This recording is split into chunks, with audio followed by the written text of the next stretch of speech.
Hey guys, Camper15 back at it with another video for you guys. Back with another Witch Hat Atelier episode review for you guys. Apologies for missing out last week's episode. In the midst of a homestand, that's what happens when you work in baseball. But anyways, I'm not really going to talk too much about the previous episode. Just basically some highlights is we end up meeting a new character who is a friend of Keyfree, and we also find out his reaction to first meeting Coco and everything. At first he didn't trust Coco, but really by the end of it he actually understands that she actually does have respect for magic and appreciation for magic. And we do get this nice little scene where he is kind of the inventor of the reason why she got hooked onto magic, because she accidentally steps on a stone in his workplace and it glows up, and she recalls a memory back when she was basically a little girl. Basically she remembers, like, oh, this is the reason why I fell in love with magic and everything. So it was a cool episode. It was a cool episode. There was some tension there because it's like, the dude was like telling Kiefer, like, it's best, she probably doesn't become an apprentice. And two, it's like, I guess he gets annoyed that he's always taking in apprentices. So there's that, right? But this week's episode, we left off on a cliffhanger in that episode where these guys, or these merchants, show up at their house saying, like, hey, we're looking for a witch, we're in trouble, like, we got stuck in this ravine and people are gonna die, so we need to do something, right? And it was gonna only be Keyfree and his boy, but then Agate basically persisted that she go, and we got left on that cliffhanger of, like, okay, is she going or not? So we basically pick up where we last left off from that episode, and eventually, due to some convincing, Agate is going. Now, the reason why Kiefer didn't want to bring Agate is strictly because he just feels like he knows she's trying to do her hardest to become a witch, but in turn he feels like by doing too much it may make her get herself into some trouble, into a sticky situation, and that's obviously never good. Basically saying she potentially could make the situation a little bit worse, even though, yes, she is experienced, she has been training for a while. She's really not ready, in my opinion, to go out on the field and actually do wizard work, right? Or magic, witch stuff, right? So basically they have it where, like, she's kind of just helping. They also bring the other girls come, but they're only really there just not to do anything, just to make sure everybody else amongst the merchants are, like, I guess, staying away as they do the magic circles and things like that, right? So they get to the area, right, and it's basically this, they're in this ravine where it's just because it's pouring rain and everything.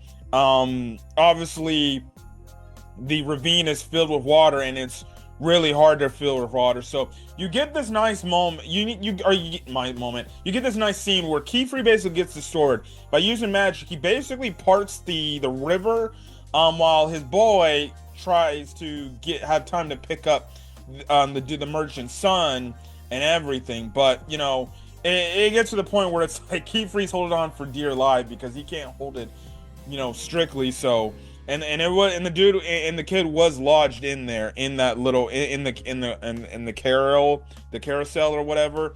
But they end up getting out and they end up saving the day and everything, and it's like, oh, okay, cool, right?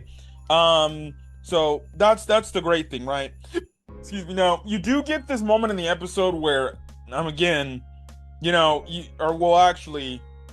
a little bit later in the episode, but it's mostly around Agate, right? So after everything is okay, basically Keyfree and his friend are basically analyzing the situation, seeing, like, okay, we got to make sure everything's good and everything. All right, we're gonna go off to go do this. We'll be back real quick, but blah blah blah blah blah. Right now, why do they leave their apprentices there? I have no fucking clue.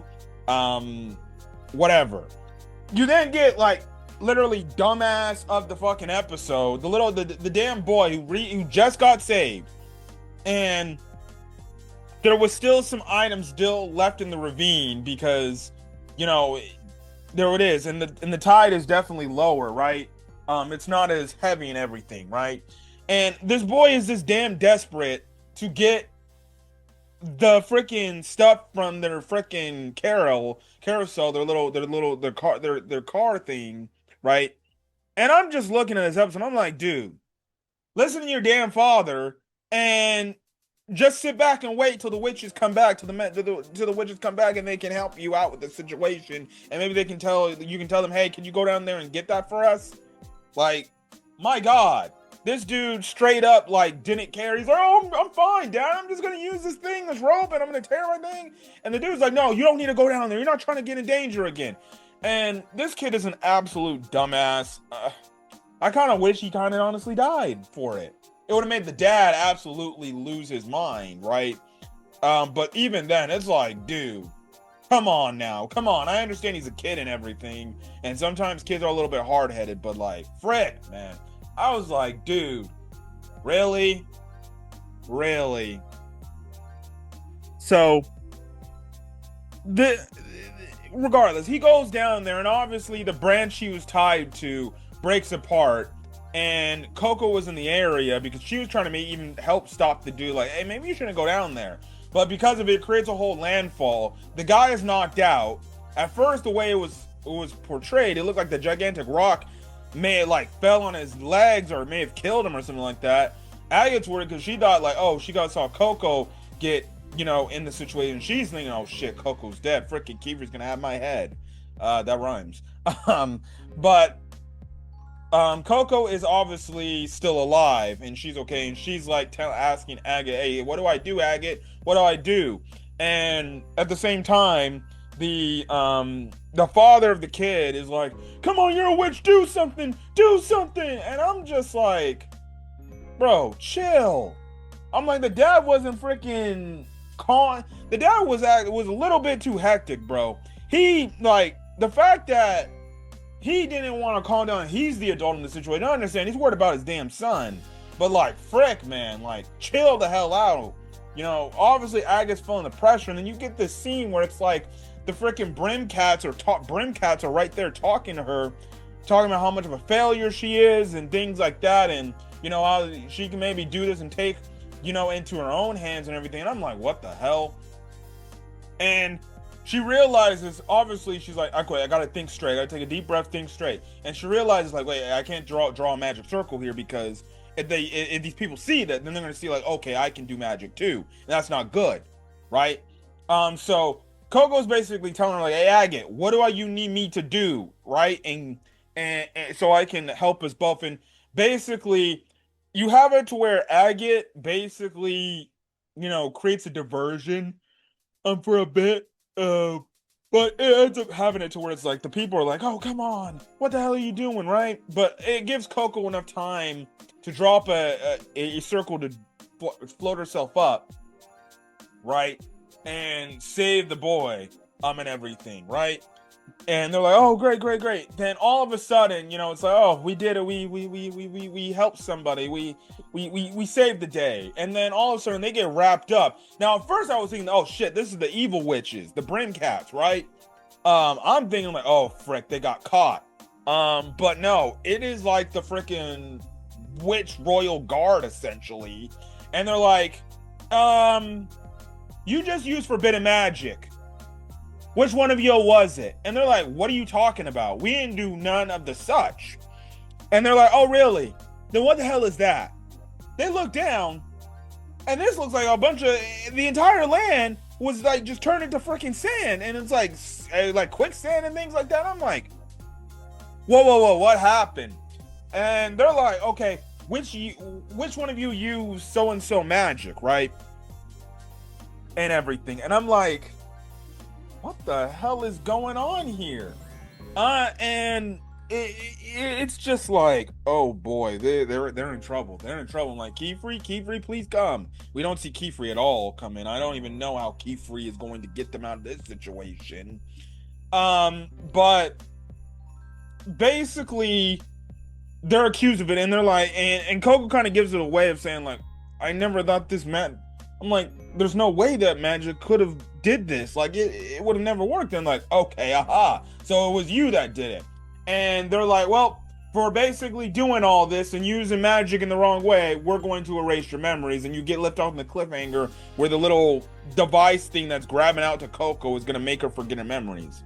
I don't know what the hell's gonna happen. And if Kifi shows up, how is he gonna explain to these dudes like, hey, it wasn't them? Now, what now again? Agate had that brim cap person basically in her ear talking. So I wonder if there was one of those people in the area and they did it to set them up and everything, and they caused it and everything right as that happened. I don't know, man. I don't know. But holy shit. It is they're in a bad situation. They are in a bad situation, and it's definitely not good they're in this situation, and they well, they I don't know what else to say, but they in some damn trouble. So we'll find out what happens next. But if you guys like the video, leave a like, put in the comment section your thoughts. Hit the subscribe button if you want to get more Witch Hat Atelier content or any other anime content I upload to the channel and things like that. And yeah, but other than that, I'm gonna get off for guys. Catch you guys in the next video, and I will see you guys later. Till then, guys, peace.